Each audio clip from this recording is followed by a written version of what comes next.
그 지난 총선에서 국민의당이 호남에서는 좀 압승을 했는데요. 여기에 대한 분석을 하셨을 것 같고, 당시 페이는 뭔지, 그리고 조기 대선이 이뤄진다면 호남 민심이 바라는 건 뭐라고 생각하는지 말씀 좀 부탁드리겠습니다. 역시 뭐 호남 민심이 가장 바라는 것은 정권 교체라고 생각합니다. 우리 더불어민주당이 그동안 호남에서 많은 지지를 해주었는데도 불구하고 여러 가지 실망스러운 그런 모습을 이렇게 되풀이하면서 정권 교체의 희망을 제대로 드리지 못했던 것이 지난번 총선에서 호되게 해초를 맞은 이유라고 생각합니다. 그래서 그때 호남에서는 같은 야권인 국민의당을 정권 교체의 어떤 대안으로 한번 생각해 봤던 것이 아닌가 그렇게 여깁니다. 그러나 그때 그 호된 회초리가 우리 더불어민주당에게는 아주 좋은 약이 됐습니다.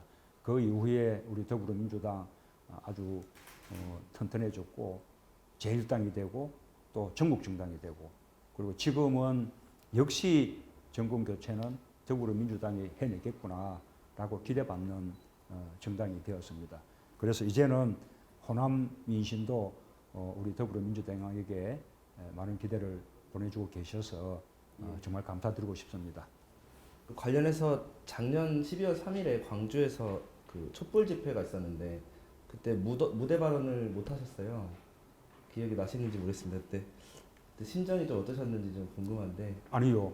무대 발언을 못했던 것이 아니라 그때는 행사 이 진행하는 그쪽의 방침이 정치인들은 이 무대에 이렇게 올리지 않는다라는 방침이었고 저는 뭐 진작 뭐 그런 방침을 알고 있었기 때문에 저에게 뭐 발언 기회가 오리라고 생각하지 않았는데 거꾸로 그 참석하신 시민들께서 저에게 뭐 이 발언 기회를 한번 주라고 그렇게 막 그 연호들을 해주신 덕분에 사회자가 무대에서 내려와서 저에게 말씀드릴 수 있는 그런 기회를 주셨습니다. 그렇나요? 예. 그 호남 민심이 어느 정도나 회복됐다고 평가하십니까? 지금 그간의 어떤 노력이 있었는지하고. 이제는 이게 더불어민주당이나 제가 아까 우리 총선에서 맞았던 그런 뼈아픈 그런 이제 회초리들을 거울 삼아서 많은 노력을 기울여 왔고 그래서 이제는 호남에서도 그래도 정권 교체는 더불어민주당을 통해서 할 수밖에 없겠다. 또 그리고 그 가운데서는 문재인이 그래도 가장 앞서가고 있다. 그렇게 인정해주고 계신다고 생각합니다. 그 더불어민주당이나 제가 꼭 잘해서 그렇다고 그렇게 자만하지 않겠습니다. 이 정권 교체를 바라는 호남의 그 간절한 염원들이 그런 대세를 만들어 주신 것이라고 생각하고 더 겸허하게 노력을 하겠습니다. 그 지난 대선 얘기가 계속 나오는 이유는 이제 이번 정권에 대한 어떤 그런 불만들 때문인 것 같은데 문 전 대표님을 지지하는 분들도 상당수가 그 안철수 대표의 그 소극적인 지원 때문에 좀 패배한 거 아니냐 이렇게 여기는 분들이 많은 것 같은데요. 어떻게 생각하시는지 궁금합니다. 저는 이제 뭐 다음 대선이 코앞에 닥쳐왔는데 이제는 이제 이런 질문은 조금 없었으면 좋겠다라는 생각을 하고요. 지난번 대선에 뭐 패인을 따지자면 많은 아쉬운 점들이 있겠습니다. 그러나 또 만약에 제가 이겼다면 이런 점들은 또 거꾸로 다 승인이라고 그렇게 또 분석되지 않겠습니까? 그렇게 본다면 누구를 탓할 수 있겠습니까? 이제 제가 부족해서 이제 졌던 것이고 그리고 그래서 이번에는 제가 이제 더 잘해서 이번에는 기필코 이제 정권 교체를 해야겠다고 다짐을 하고 있습니다. 그 국민의당에서 공세가 상당한 것 같습니다. 대표님에 대해서. 대통령이 되신다면 호남 정치권에서 사안마다 좀 다른 목소리가 나오지 않을까 좀 우려가 되는데 이런 부분이 국정 운영에 부담이 되진 않을까요? 저는 국민의당도 이 정권 교체를 위해서 노력하는 그 점에서는 마음이 같다고 봅니다. 다만 정권 교체를 누가 더 주도하느냐 하는 것은 같은 야권 정당으로서 경쟁하지 않을 수 없는 것이죠.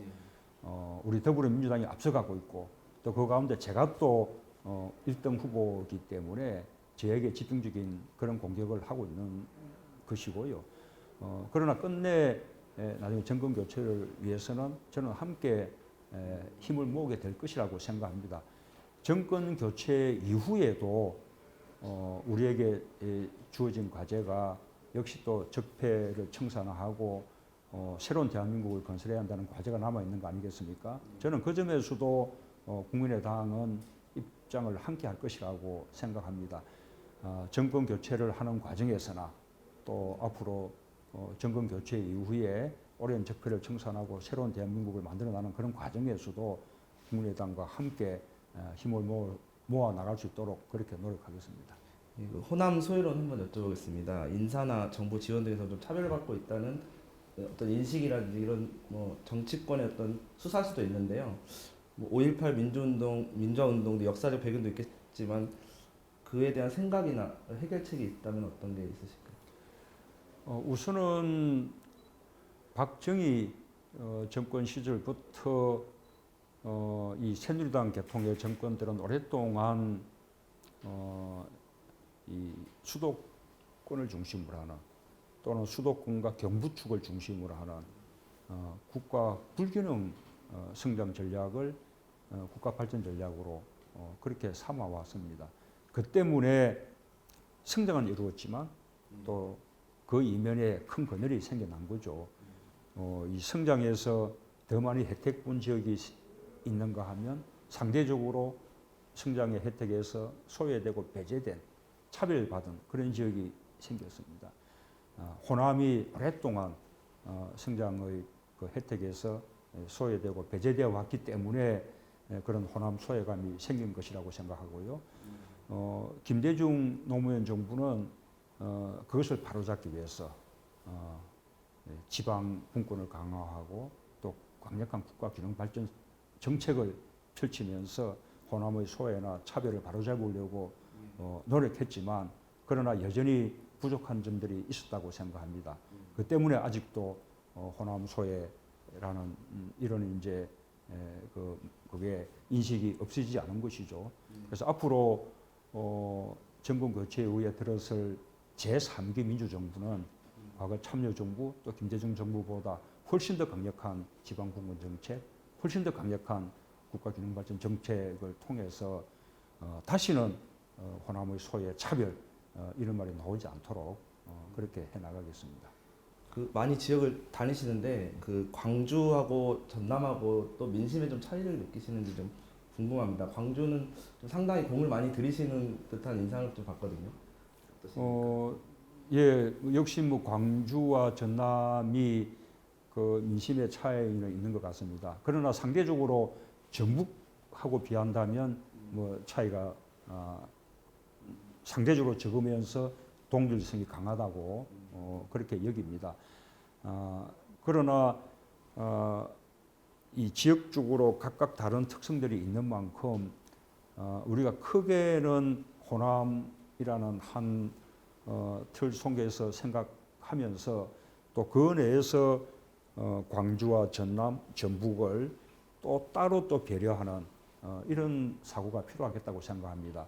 요즘 우리가 인사탕평이라고 하게 되면 과거에는 그냥 호남 출신 이렇게 크게 묶어서 생각했는데 이제는 호남 전체의 탕평을 생각하면서 또 그 속에서 광주와 전남, 전북이 또 내부적인 탕평에 대해서도 좀 더 세심한 노력을 해야 될 거라고 생각하고요. 아까 국가균형발전 정책에 있어서도 마찬가지라고 생각합니다. 호남 전체의 어떤 소외와 어떤 차별, 홀대를 또 이제 해결하면서 그 가운데 광주, 전남, 전북의 특성에 맞는 균형발전 정책을 펼쳐나갈 필요가 있는 것 같습니다. 그 항만 오셨는데요. 이제 광양항과 관련해서 이제 투포트 정책이라는 노무현 정부 당시에 이제 언급이 돼서 계속 진행되다가 지난 이제 보수 정권 때 좀 중단이 됐다고 느끼는 것 같아요. 지역민들 봤을 때는 항만 정책에 대한 철학이 있으시면 한번 좀 말씀해 주시죠. 우리 이 참여정부는 국가 균형 발전 이런 차원에서도 그렇고 그다음에 또 전체적으로 해운 국가 해운 산업의 어떤 비전 차원에서도 부산과 광양이 이 남해안 지역의 투포드 체제로 이렇게 발전해 가는 것이 서로 시너지 효과가 생길 거라고 그렇게 판단했습니다. 그래서 노무현 대통령이 우리 광양항 컨테이너 부두 이렇게 개장할 때 직접 참석해서 테이프를 끊기도 하셨는데요. 그 이후에 이명박 정부 이후에 그런 정신들이 많이 퇴색된 것 같습니다. 이 광양항은 광양항 자체로서는 이 국제 항만으로서 대단히 좋은 입지 조건을 가지고 있습니다. 그런데 아까 말씀드린 여러 가지 균형 발전이 되지 않았기 때문에 광양항 배후의 산단들이 저쪽 영남 지역이나 수도권 지역에 비해서 많이 이제 부족한 편입니다. 국가 균형 발전을 통해서 이 광양항 주변 배후의 산단들을 더 이제 활성화시켜서 전체적인 물동량을 이렇게 늘려 나간다면 광양은 앞으로 남해안의 허브 항만으로 발전해 나갈 수 있을 것이라고 믿습니다. 마지막 한 가지 질문 드리겠습니다. 노무현 정부 시절에 대해서 여러 가지 평가가 있겠지만 가장 뼈아픈 지적이 뭔지 하고요. 어떻게 극복해 가실 건지 마지막으로 말씀 좀 부탁드릴게요. 우선은 뭐 잘한 점부터 먼저 말씀드려야 네. 균형이 맞지 않겠습니까? 예. 노무현 정부는 우선 이 경제와 안보에서 이명박 박근혜 정부보다 훨씬 유능했습니다. 네. 그리고 그 유능한 경제와 안보를 바탕으로 민주주의, 남북 평화, 복지, 민생, 지방 분권과 국가 균형 발전, 그리고 또 양성 평등, 권위주의 타파 이런 분야에서 아주 괄목할 만한 그런 성과를 거두었다고 생각합니다. 그런 점들은 우리가 더 개성 발전시켜 나가야 할 것이고요. 그러나 한편으로는 그 시기부터 대두됐던 또 비정규직 문제, 또 경제적인 양극화 문제 이런 부분에 대해서 충분히 우리가 성공했다. 그렇게 자신 있게 말하기는 어렵다고 생각합니다. 한편으로는 국민 통합도 중요한 과제로 생각했지만 제대로 통합해내지 못했습니다. 그래서 앞으로 정권 교체 후 들어설 제3기 민주정부는 특히 또 저는 그런 그때 참여정부가 부족했던 그 부분들을 이제 넘어서서 그때 제대로 이루지 못했던 꿈들을 완성해내는 그런 목표를 가지겠습니다. 비정규직 문제, 또 경제적인 불평등과 불공정 문제 확실히 해결해서 국민들의 삶의 문제를 해결하고 그리고 또 사상 최초로 호남과 영남, 충청 모두에서 지지받고 또 전국 모든 지역에서 고르게 지지받는 그런 대통령이 돼서 국민 통합도 반드시 이루겠습니다. 오늘 긴 시간 인터뷰 고맙습니다. 예, 감사합니다. 예.